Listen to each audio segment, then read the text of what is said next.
spiritual awakening is a progressive journey that should lead a seeker into a state of enlightenment. For Krishnaji says that human beings live and experience life only from two states. They live and experience life from a suffering state or a no suffering state. And greater awakening in consciousness only happens when you actually see the destructive impact of the suffering states that you are living from. Say suffering states of anger, of fear, of hurt, of jealousy, loneliness, hate, guilt. All these we can see it as poisons that destroy your consciousness within. And when you awaken spiritually, you are able to dissolve those suffering states as and when they arise. You are not living your life in suffering states, moving from one suffering state to another. It's just not movement in suffering state, but you break out of it. And to us, to take the journey of enlightenment, we see it as the only panacea for this disease. We can call this the disease of suffering that is afflicting your consciousness now. And when you do awaken to extraordinary states, say of peace, love and compassion, that is when this world would become a better place. The way you experience life would be better. And for greater clarity on enlightenment itself, it is a state where you are totally and completely free of suffering. It is a state of great peace within that is born out of dissolution of all cravings and obsessions that rage in your consciousness. Enlightenment is also a state where your sense of separation dissolves and you experience a state of oneness. It is a state of great compassion that arises from the space of oneness. It is a journey of a seeker to move towards enlightenment and to be awake from being submerged in the disease of suffering.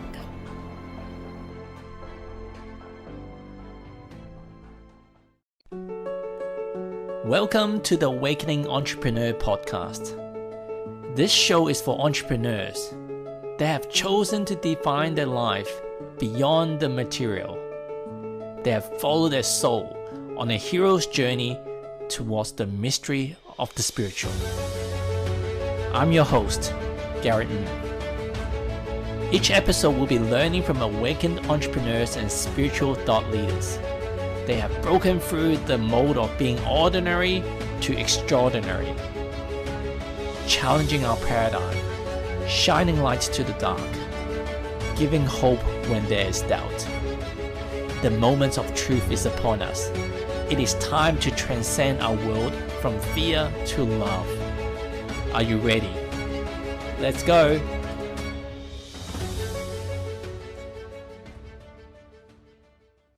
Welcome to this week Awakening Entrepreneur Podcast. Today, I have the great pleasure of introducing you to probably one, if not the most influential person, at least in instigating and also assisting me in my awakening journey. Her name is Sri Preethaji. She's the co-founder, along with her husband, Krishnaji, of Ecom, which is a consciousness movement. Or I guess the way that I will look at it is they are helping to raise consciousness through Ecom, through the program they offer in Ecom. And they also have a physical campus in Chennai, India, called Ecom as well, to raise consciousness in this world. She's also a creator of Breathing Room, which is one of the leading meditation platform out there that you can download in both Android and Apple. And along with all that, through a lot of their work they do in the communities is to spread like kindness and love. And so together with Krishnaji and her daughter Loka, she's involved with many charitable initiatives involving education, afforestation, providing safe water, safe drinking water, and reviving ancient culture in thousands of villages around the campus in India.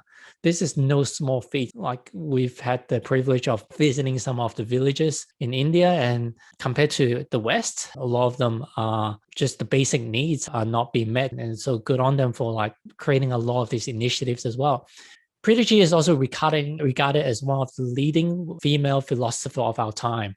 Her views on consciousness and the mind, on purpose and meaning, on parents and parental prenatal wisdom, on wealth creation and cooperation in corporate settings have been revolutionary.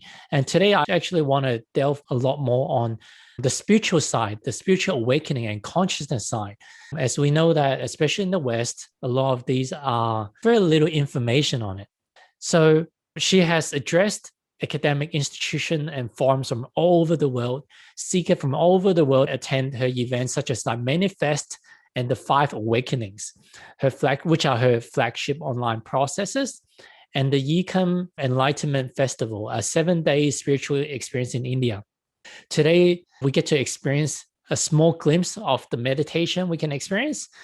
But one of the things that I guess her and her husband take people through to get to this altered state of consciousness, they call it is a transcendental state of consciousness. It's called the limitless field of consciousness. It's a powerful way. I don't even know how to describe it, but she brings a whole group of us into this transcendental state of consciousness. And a lot of people feel a lot of joy, peace, mystical experiences. And subsequently, after the events, life is not the same anymore. It's changed for the better.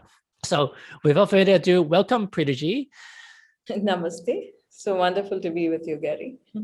So I really have to thank you and Krishnaji for being a big part in sparking my spiritual awakening journey.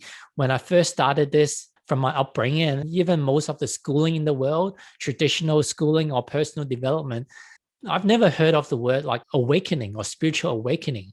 And I didn't know such a thing. And now that I look at it, the way that I see it is part of humanity's evolution. But yeah, for my own purpose of further learning more about it and for our audience, can you share what is spiritual awakening? Let's make it true to the word. It is to wake you up from your deep slumber. You have to be awake. For Krishnaji and me, spiritual awakening is a progressive journey that should lead a seeker into a state of enlightenment. I know I've shared this with you already, but just for the sake of the audience now. For Krishnaji says that human beings live and experience life only from 2 states. They live and experience life from a suffering state or a no suffering state. And greater awakening in consciousness only happens when you actually see the destructive impact of the suffering states that you are living from. Say suffering states of anger, of fear, of hurt, of jealousy, loneliness, hate, guilt. All these, we can see it as poisons that destroy your consciousness within. And when you awaken spiritually, you are able to dissolve those suffering states as and when they arise. You are not living your life in suffering states, moving from one suffering state to another. That is anger to guilt or fear to loneliness. It's just not movement in suffering state, but you break out of it. And to us, to take the journey of enlightenment, we see it as the only panacea for this disease. We can call this the disease of suffering that is afflicting your consciousness now. And when you do awaken to extraordinary states, say of peace, love, and compassion, that is when this world would become a better place. The way you experience life would be better. And for greater clarity on enlightenment itself, it is a state where you are totally and completely free of suffering.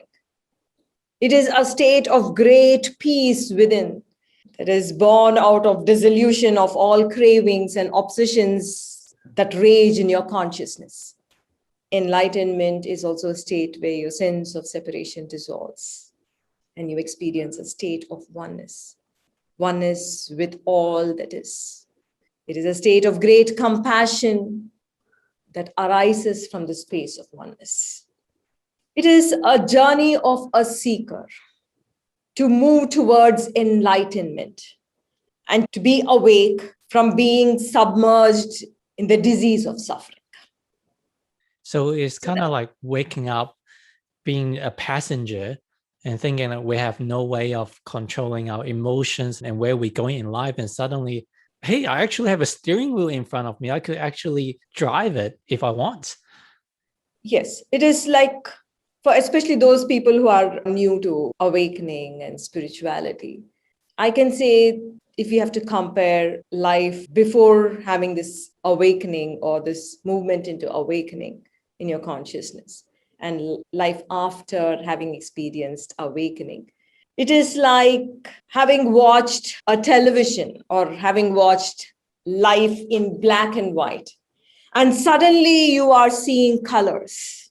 Suddenly you're seeing colors. Life feels so much blissful. There is no pain that is hanging over your shoulders all the time. There is an experience of freedom. There is a clear direction. There is a way to look forward to life. All this is awakening, leads you. There is no comparison between a person who has lived in suffering states all through one's life and then being awakened to states of oneness and awakened to states of bliss in consciousness. And thereafter, as you said just now, Gary, life doesn't feel the same. You know what is the state that is leading you, what is the state that is pushing you towards your actions, where you're leading your life, what is the destiny you're trying to create. There is very clear perception. There is a lot of clarity about life itself. So how do one awaken? I guess I'm asking that question is possibly two views. One is people that are hearing about this, or oneness and connected with all and having more beautiful states instead of suffering state. That sounds like a great idea. Okay, I want to awaken. How do one awaken? The other ones, like I'm been observing that more and more people tend to go through an awakening basically coincided with a crisis, a health crisis, a relationship crisis, financial crisis. And that kind of, it wasn't by their own free will that they chose that I want to have a crisis, but it's almost like, is it predestined that someone is by the age of 42 that they're going to be awakened? Or so how do one, can you by your own free will, let me just work hard and do more meditation and I can awakening and connected to all? Is it predestined? Krishnaji and I have led thousands across the globe into states of awakening. But how does awakening happen? For awakening to happen in consciousness, one has to go through a process. Let me explain what a process is. I would say a process is a journey of truth. I always take this allegory to describe a process. The allegory of a king cobra, one of the most poisonous snakes in the world. It grows long. It grows fast to a length of, say, 12 to 18 feet. So every time it has a spurt of growth, every once in a few months, this cobra feels very uncomfortable in its own skin. And once it becomes uncomfortable in its own skin, it's not able to see, it loses its sight. And then the cobra actually goes into seclusion. It sits under the rock somewhere, away from everything. And it'll become completely blind in that process. And after about 10 days of sitting quietly that way, sight comes back. It regains a new sight. Then it sheds its old skin. Its old skin peels off and the new skin emerges. And then it gets out into the world with great vitality. That is a process. A process is where you sit down, you shed your old, you gain a vision, and you get back in the world. I would definitely not say that it is predetermined, Gary. Definitely it is not predetermined. If there is a crisis that is striking at you, not only a crisis, if there is a feeling of meaninglessness, a purposelessness, a lack of clarity, a boredom that is set into you, that means you are longing for something more greater in life. And It is necessary. It's not only for those who are feeling this, even for those who are not feeling this. When you are awakened, when you go through a deep spiritual process, it is like being able to conquer those challenges, being able to live life with greater clarity, being able to breathe air without struggling for breath. That is the experience that you will have when you go through this awakening and go through the process. I'm sure you're aware of it, that I do, especially during this pandemic when it started off in China and in Wuhan, and then the world came to a grinding halt the last year. There was an immense cry from the spiritual seekers all over the world.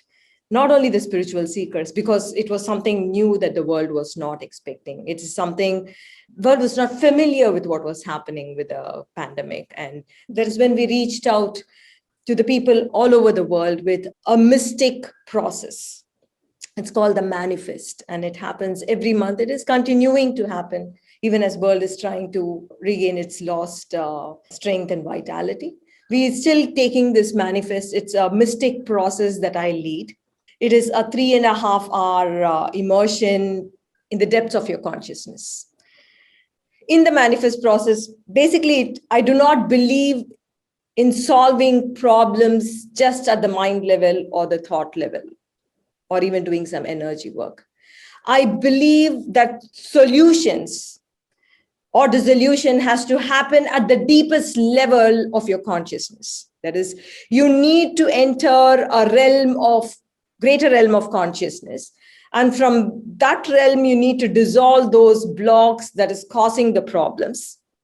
You need to harness the power of the universal intelligence or the divine, however you want to call it, to create or to manifest the synchronicities, the miracles, the life situations or solutions to problems that you need in your life.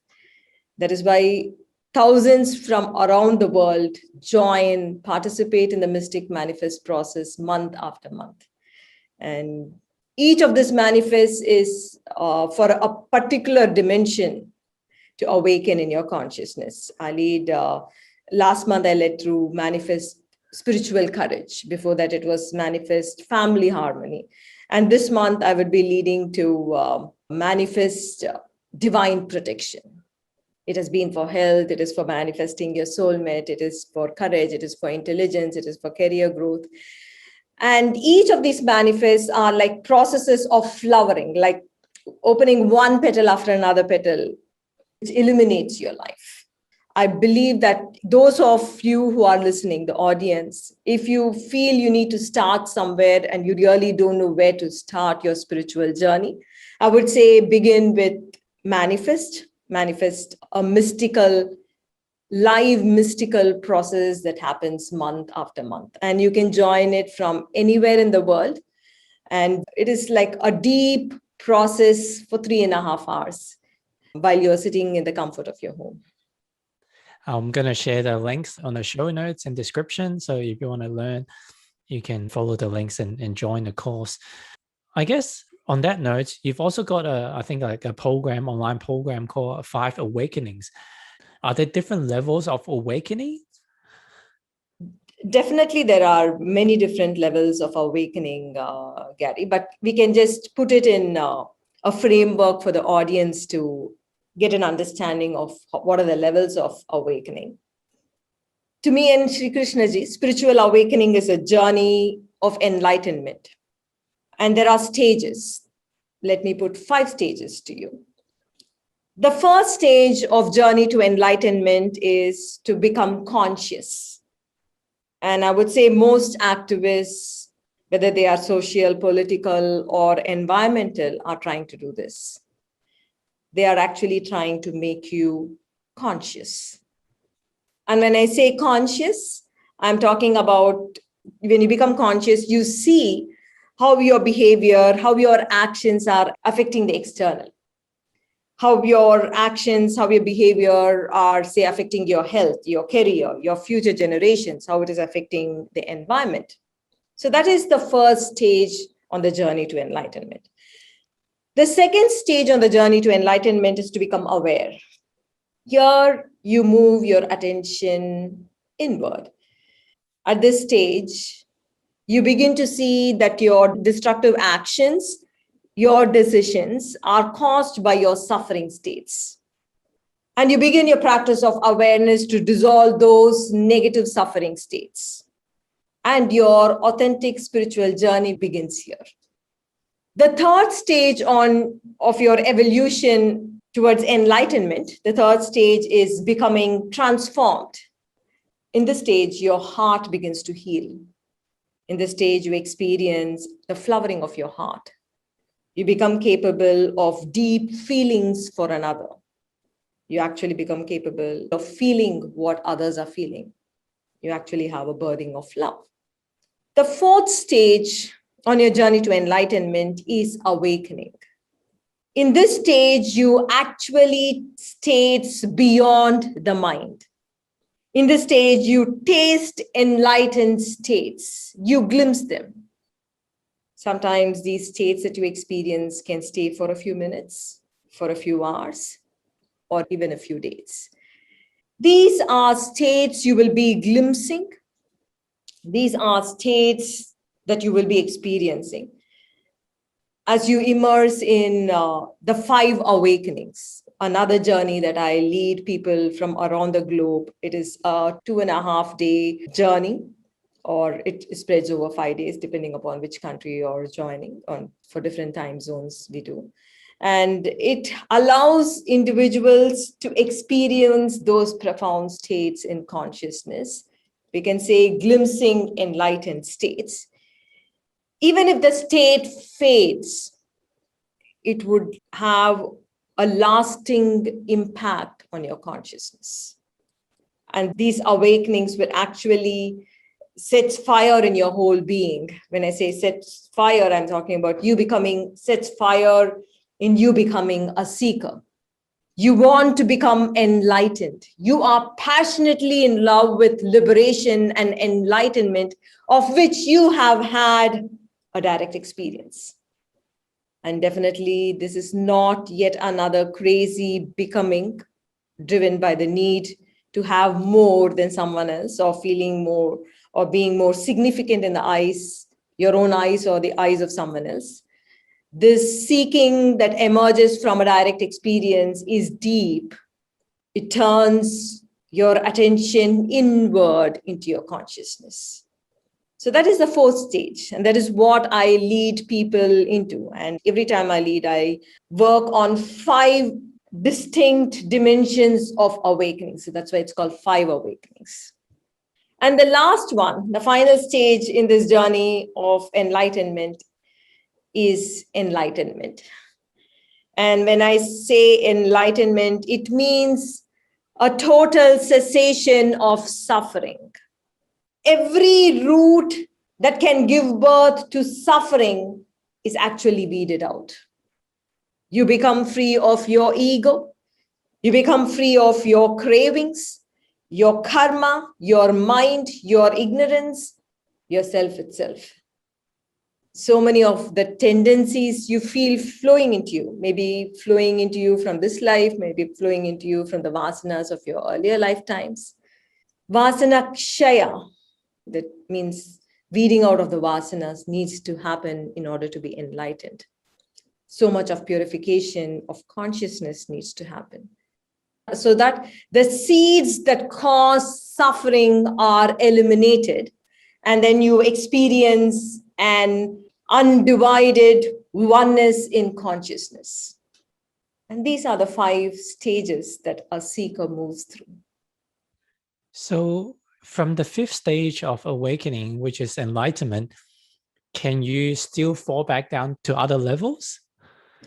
See, what happens is the roots that move you, the roots of suffering that propels you, the roots are cut off. So the factors that push you towards suffering state doesn't have power. So in the 4th stage, when you are experiencing enlightenment, you are given the wisdom, the purification, the processes that root out the very tendency to move into suffering. So even if suffering do arise, it doesn't have strength because you are established in enlightenment. Makes sense. So what would be the purpose of, I guess in Buddhism terms, they call it Maya. What is the purpose of this duality world, this material world? Because since it's the Buddha said is like life is suffering, like what is the purpose of this world? Is it to experience suffering? Is it go to the beach and have a good time? Like what do you see is the purpose of us being on earth? To me, the world is not Maya or illusion, but the attachment that one has towards it. The suffering states of anger, fear, and sadness that one experiences around, say, various aspects of life. That is Maya. So Maya is not out there in the world. The world is real. Maya is your unawakened consciousness. I believe with all the uncertainties and challenges in the world, now it is time for a collective transformation in consciousness towards greater connection and a wiser purpose. And in this context, I definitely touch upon Swadharma, which ancient Hindus spoke of. To help you understand this, let me chant a verse from Gita, one of the sacred texts of the Hindus. Swadharma nidhanam shreya, paradharma bhayavaha. Meaning, great well-being arises if you followed your swadharma until your final moments. If you, however, gave into paradharma, not yours, you will live life in anxiety throughout. Swadharma is to discover and it is to live your own unique purpose on earth. Paradharma is to simply hold on to a purpose that is not true to your nature. To discover a purpose and to live it, we can say is the greatest fulfillment, or we can say it as the ultimate adventure of human life. And remember this, if you would discover your own purpose and you hold on to it very steadily and live it, then I would say your life would open up to incredible synchronicities. Synchronicities, when I use the word synchronicities, I mean meaningful coincidences that the divine or the universe will throw into your life as you live your life. If you hold on to your own unique purpose from a beautiful state, then obstacles that you face in your life would begin to give way, no matter what challenges surround you, and opportunities will come your way. If you do not have a clear purpose, perhaps you wake up every day, have the same breakfast, perform the same act of love with your dear ones, drive to work, meet same people, same parties, almost have the same conversations with your family. Without a purpose, you would probably feel a semblance of order in your external life because you're doing this over and over again, week after week, year after year. While internally, the truth is there is so much of chaos. Internally, you are besieged with questions like, why does life feel so boring? Why does life feel so mechanical? Or why am I in this relationship? Why am I not able to feel love when I'm with my partner? Why should I go through all this in my life? Why am I doing this job? Why does life feel monotonous? Why does life feel so boring? And it scares to see that you will be doing this for the next 10, 20, 30 years of your life. And life feels strenuous and difficult. If for any of you, if the why questions have begun to torment you, please understand it is a sign. It is a very clear sign that you have lost purpose in life. And that is why there is this urge, sometimes urge to quit relationship, quit job, quit location, and sometimes to quit life itself. If you want to have or live an impactful life, then I would recommend every one of you to discover your Swadharma or your unique purpose. That discovery, I would say, is very important for you. So how will one go about in discovering the Swadharma, the purpose of life? And are you able to give some examples of what a purpose is? I don't think it's referring to like, I'm going to be an accountant, I'm good with my hands, or I'm going to, maybe it can be like, so can you give us some examples, Sri Preethaji? Definitely. See, if you look at how the society is structured and how children are being raised in our current society, there's a lot of competition that is being installed. And say a child is choosing one particular career or one particular line of education, what is the child based that decision off? It is based off on paradharma, say it is based off on what somebody else is doing or wanting to be better than somebody else. If that becomes the sole objective, because wanting to feel significant, wanting to feel important, wanting to be successful, if that is driving what you're doing in your life, please understand the fulfillment that would emerge from that doing is very, very little, or sometimes it is very painful. When I say a purpose that emerges after you are able to feel connected to something around you, to the people around you, to the life around you. And from this state of connection, you discover a very clear purpose to life because you want to do something to create a difference in the life of the other. You want to impact somebody else's life. You want to help that person, however it can be. It can be to introduce a new product into seeing how that product actually serves to benefit so many people because they need it. Purpose is derived not from this self-centric pursuit. A purpose is derived from the space of connection. That is why I would again say that a spiritual awakening is so much needed for your life, what you're doing with your life, how you're living your life, how you'd experience fulfillment in that life. That is possible only when you are awake to a deep connection with the world, either with your family, with your community, with the people whom you work with.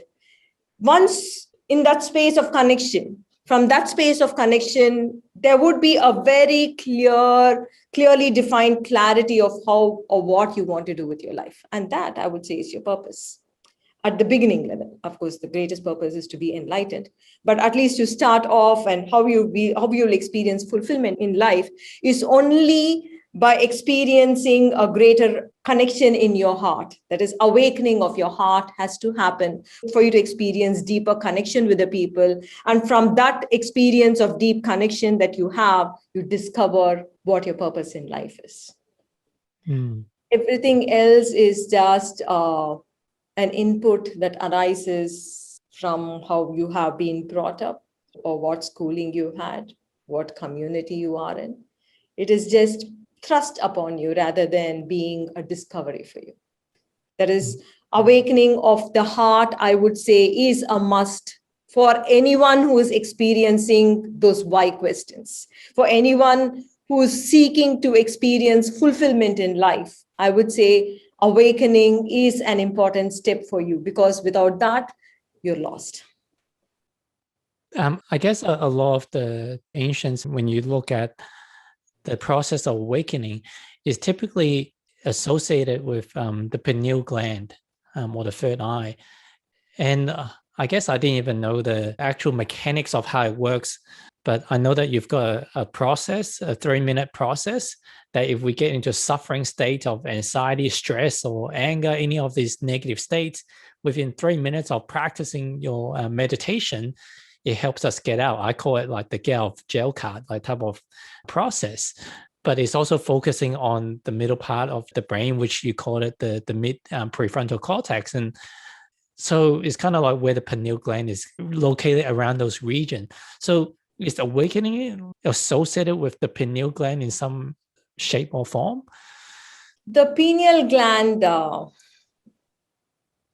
decalcification is very different from the pineal activation. Calcification is calcium deposits upon the pineal glands, leading, we can say, to decrease in melatonin, causing physical problems like migraine and some sleep problems. While the pineal activation is the path of the mystic. And when there is an activation or when there is an awakening of the Kundalini or the spiritual power that is dormant in every human being, when that activation happens, then the Kundalini that is resting at the base of your body, that is coiled, rises. And when a massive awakening happens through a process, through a spiritual process, what happens is your Kundalini rushes into your Sahasrara chakra, or the crown of your head. Sahasrara chakra is supposed to represent the pineal gland, and which was also called as the third eye or the eye of wisdom. This ancient wisdom is at the heart of Raja Yoga or mysticism. Today's science, modern science, has come with a corollary to the mystic phenomenon in the brain. So science speaks of a cerebrospinal fluid that flows through the spinal cord, and as it rises to the various nerve plexus and flows into the brain, it activates the nerves and it creates spiritual experiences. So the human brain, when viewed in a cross section, actually reveals a structure that resembles human eye. In several ancient traditions, the Egyptian and the Indian tradition speak of the third eye, speak of the eye of the Horus. And these were symbolic of the mystic eye, the eye of wisdom, the eye of insight, eye of awakening in a human being. And today what science is saying is that when the cerebrospinal fluid flows into that section of the human brain which resembles the eye, that is when great transcendental and mystical experiences happen in an individual. So that is the connection between the pineal gland and the third eye and the transcendence and the mystical experiences. It happens through a process of awakening the Kundalini that is lying dormant in the base of your spine. So is decalcifying the pineal gland, is that important? Decalcification? Absolutely. Decalcification probably can happen through probably breathing exercises, through right lifestyle, to eating the right food. And awakening of the Kundalini or awakening happens when you go through a process that leads you into mystical experience. Okay, I guess to clarify that, to activate, because you say it's different between decalcifying and activating the pineal gland. So to activate the pineal gland, is it a prerequisite to you need to decalcify the pineal gland? I think it definitely would support. We just need to understand your mind, body, and consciousness are not really separate. Each one impacts the other. And when people come for tapas, right now, we have opened up the campuses for India as the situation is a little east right now. We lead people through a 42-day immersion called Ekam Tapas. And one of the prerequisites for Ekam Tapas is that they are healthy, or at least they practice a healthy lifestyle before entering into tapas, because you need to have your body. Ancient spoke of this body being a vehicle for enlightenment, and you need to treat this body with great respect and great love and great compassion for it to help experience the other world. And they're all connected again. Got it. So when a child is born, are they already awakened and then loses the ability, or the Kundalini energy until you do certain process is always going to be dormant? When the child is born, actually, I don't know, you have 4 children. And I'm sure it would have been a direct experience for you that when you carried your newborn child, there must have been one particular day when you picked the baby out of the baby's bed or the crib.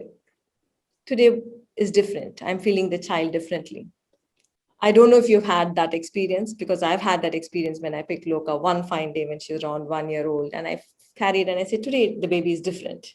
Of course, when you are born, that separation, that division, that experiences of suffering, and there is no continuation of suffering in a child.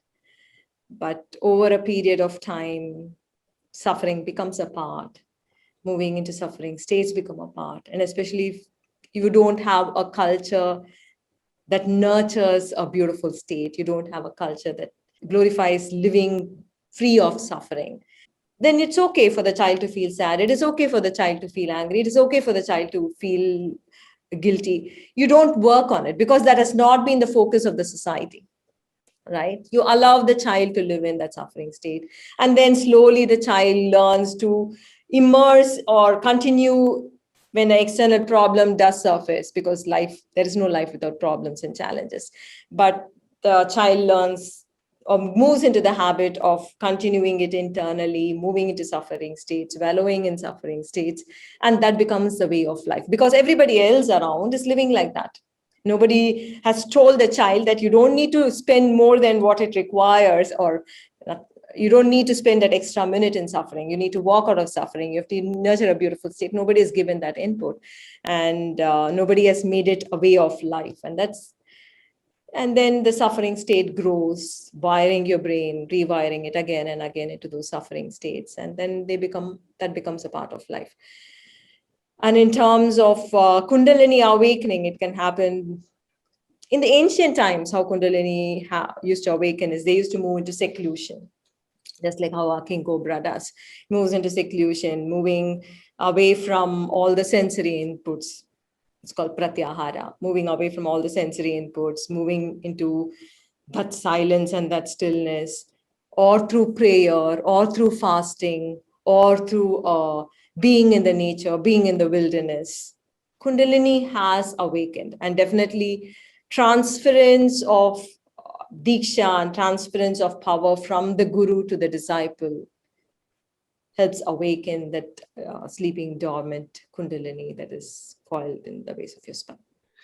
That's really interesting because I just did a podcast about rites of passage, which is, I guess, a South African or maybe Africa tradition that you go through yet fasting, seclusion, and usually for at least a few days, if not for weeks. And then we talked about maybe in Americans' culture, they've got the vision quest, which again requires that fasting, independence, and I know that in the Chinese, they've got in the dark room, or well, back then they may not be dark room, but dark caves. And so if you were to design like a school for young kids, and not even a school, but a process for kids to grow up, would there be maybe a certain part of the growing up journey that is time for them to go through this seclusion, awakening, rite of passage, whatever you want to call it, but for them to activate the Kundalini? Or is it, you know what, like it will happen when it naturally happens? Or will you try to like one No, of the I things feel that... the problem with the world that we are seeing right now is a lack of all these traditions at this current point that we are in life. And it is very important because, see, I meet people, and I have seen people's lives, so many lives. And there is one comment that Sri Krishnaji would receive most of the times. That one comment is, if alone I had this experience, if alone I had gone through this process when I was in my 20s or earlier than that, my life wouldn't be like this. That spiritual learning, that awakening, I would say, is very important in every child, because otherwise, actually, the greatest pandemic that we are going to face, or we're expecting to face, is depression and anxiety in the youth. I think it's expected in the next couple of years. And it would be very sad for us to see so many young people all over the globe being lost, not knowing why they are living, not experiencing even a tiny bit of joy in the very way of living. I feel that has to change. And that is why Sri Krishnaji and I constantly bring our attention to working with the youth. Even right now, as we are speaking, we have young people in the campus who are spending 30 days going through learning, going through process, going through awakening of the heart, actually reaching out to people, serving, so that they discover there is so much more to life when you experience this awakening. Yeah, I want to touch on, I guess it's easy to just talk the talk, but looking at your daughter Loka and how the various initiatives that she started and leading, which, as far as I know, some of them are helping the local villages. And it's incredible that her board of directors, or whatever you like to call it, her board is also made of other youth as well. It's not by adults. And together, they are helping to solve not some spiritual problem, but some real life challenges that the local villages have. And these are like nurturing, caring young people that through, I don't know whether it's through a combination of meditation, teachings. I think you said Loka didn't meditate that much, but like you guys are actually like walking the walk in creating a new world, a new world that how we could be living. What we have seen, Gary, again and again, as you said, Loka's work is like a huge support of youth from across the globe wanting to truly help. What we have seen is when their heart flowers and when they are actually put in the situation where they are able to see the impact that they can create on another individual or another being, the fulfillment that these children learn to experience actually helps them to discover a purpose, helps them to lead their life with that same spirit of wanting to create a difference in the world. And that is what I see when the change makers come into to be with us for a period of 4 weeks, and they go through the process. They discover how beautiful it is to kind of lend one's hand to somebody else, not in the ideological or the mental level, to actually feel from the heart and do it. And they being immersed in that space of fulfillment, and then they're able to kind of lead it forward into their life, whatever they're doing. That is what we see as the impact that we are creating in the world, especially in the lives of young people. So what are some of the practices people listening to this they can do at home or by themselves about opening their hearts? I would say that I would ask them to immerse in a space of feeling grateful for all that they have received. And from that space of immersing their heart in gratitude, experiencing connection with someone whom they want to feel connected, or with someone whom they feel needs to experience that connection. And then to immerse in a meditation that is there in the breathing room. It's called heartfelt connection meditation. It is there in the breathing room for them to do it and allow the heart to slowly flower. That's great. There is I guess some of the ancient and wisdom and some of the different school of thoughts have talked about there's a new earth that's been created. Eckhart Tolle talks about this as well. And that's the ascension process, which means that we are, as humanity, globally, we're ready to graduate from almost like this worldly school into something more loving. Is that something that you prescribe to, or you have a different school of thought? The future that Sri Krishnaji and I envision for humanity is where humanity is free of suffering. Humanity is living in harmony with nature, is living in harmony with all other forms of life and with Mother Earth. This universe is one vast, infinite field of intelligence. And it is possible to connect into this intelligence, to tune into this intelligence, to create a beautiful life or a miraculous life for yourself. People come to us for both of these experiences. And we are also aiming for solving the innumerable problems of human life. That is, if you look around you, there are so many problems. See forest depleting, forest burning, ocean life depleting, water pollution. There is a health crisis. People's health is deteriorating.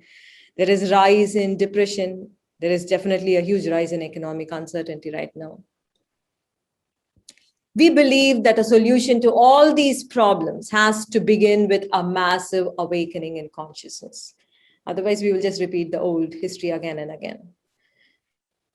And towards that vision, we want to create a phase transition in humanity's consciousness. Humanity has to awaken to a state of oneness. And for that, we believe that if 74,000 people or 74,000 enlightened beings will walk on the earth, then there would be a collective shift in human consciousness. And that is why Ekam, and that is why Ekam movement, because Ekam means the one, the indivisible. Ekam is a physical structure. It's a massive structure that is more like a powerhouse to push people into these grand states of consciousness, which is created by Sri Krishna Ji, Ekam. We have many campuses over here around Ekam for people to immerse in the sacred processes to move towards oneness. And that is the vision that we have for humanity. You say 74,000 people. How many do you think we're at right now? 74,000 people. See, we have a community of Diksha givers who are committed to creating this phase transition. And these 74,000 people, the vision is 74,000. The numbers that we are right now is around 35,000. And they are growing in their consciousness. And as they're continuing to help so many of them create a shift in their consciousness so that there is a collective shift in human consciousness itself. I believe you've got a meditation that you can guide our audience through. As you wanted, Gary, I will lead them through the serene mind practice. Because the greatest disease of this planet, I can say, is the suffering state. And people who are stuck in suffering state, they need a simple meditation by which they're able to walk out of the suffering state. Serene mind practice is a very simple practice. It just doesn't take more than 3-4 minutes. You can make it a little longer, but you can finish it in 3-4 minutes. You can do it anywhere. We know people who do it in the midst of an argument so that they don't build on anger. We know people do it when they are in an important board meeting because they don't make decisions arising out of fear. So this practice will help you walk out of suffering state as and when it arises. I would want every one of you to do this. And in case your suffering is too deep, definitely processes and awakening is a solution. But if you're not able to make it anywhere close to it, but at least do this practice, do it as many times as possible, nurture a beautiful state. Yeah, awesome. Please close your eyes.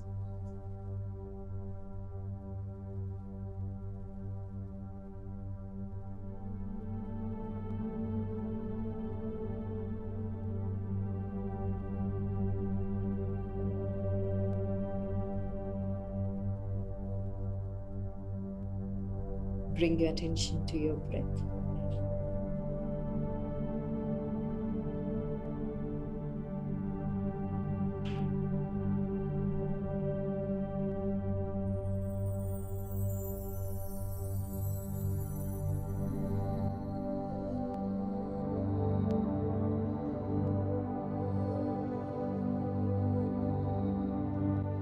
Allow your breath to be deep and slow.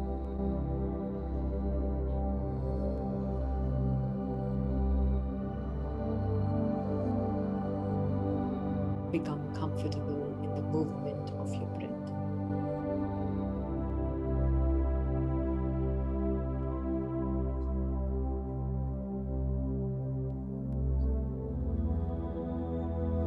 move your attention inward.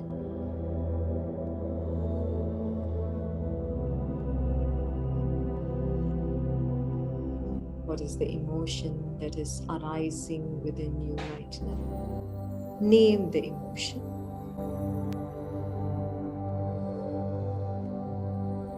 Is it anger, fear, loneliness, insecurity, sadness? Or is it calm, peace, love, joy? Identify the exact emotion that is arising within you.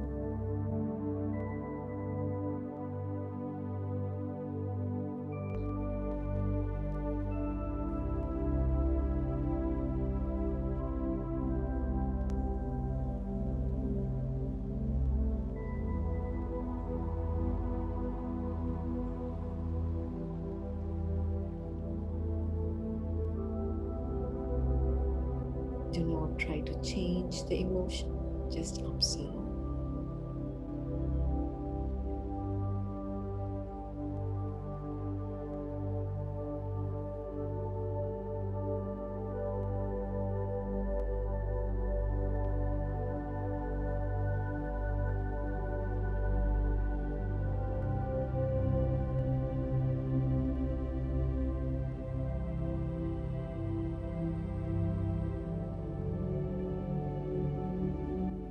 As this emotion is arising within you, observe the movement of your thinking.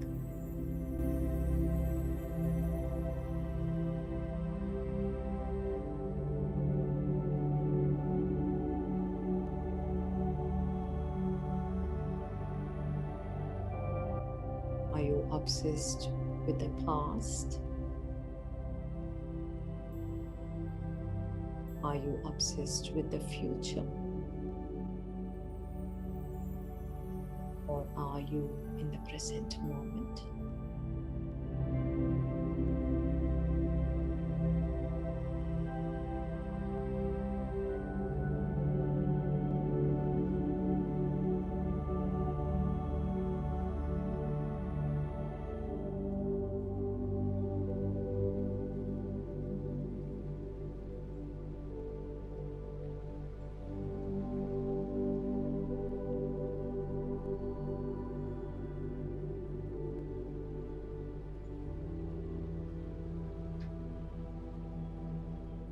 As this emotion is arising, are you feeling connected? Are you experiencing connection with the other? Or are you experiencing disconnection?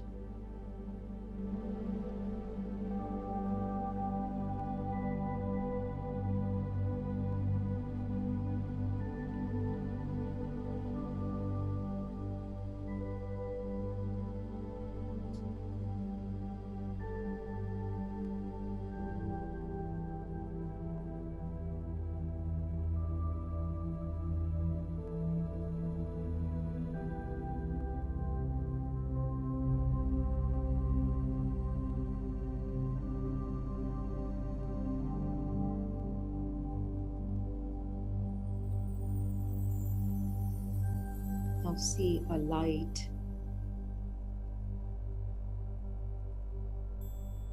in the middle of your eyebrows.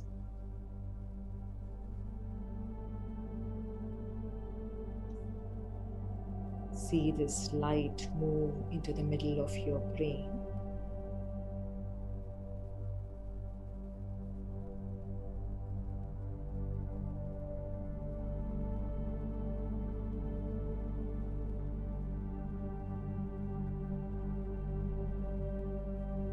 See this light in the middle of your brain.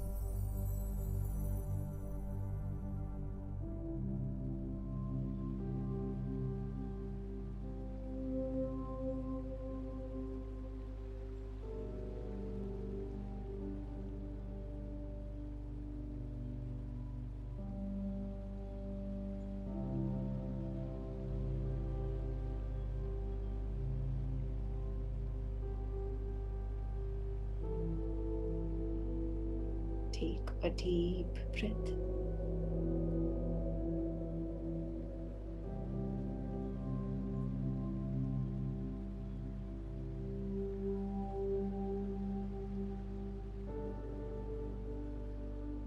Bring a gentle smile.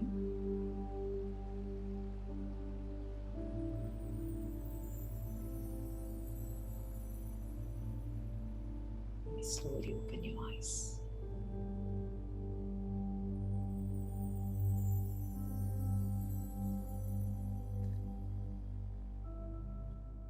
That's great. Thank you.